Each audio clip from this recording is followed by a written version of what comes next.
DJ छोटू DJ सेम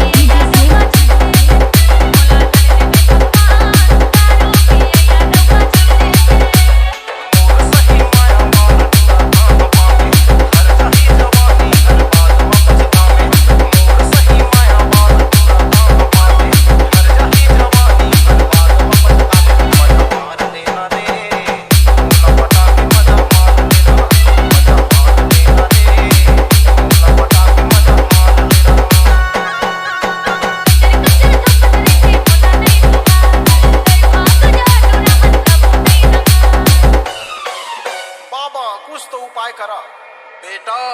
तोर और मोर एके कहानी लगथे, लेकिन तय मोर कस दुखनी पास बेटा। ए ले मोहनी बूटी, ए हर मोर जियत भर के परिश्रम के फल है बेटा। ए मोहनी बूटी ला मोर बताए मंत्रा ला पढ़ के लड़की ऊपर फूंक देबे, लड़की हर तोर दिलो जान से दीवानी हो जाही बेटा। जा डीजे छोटू डीजे सेम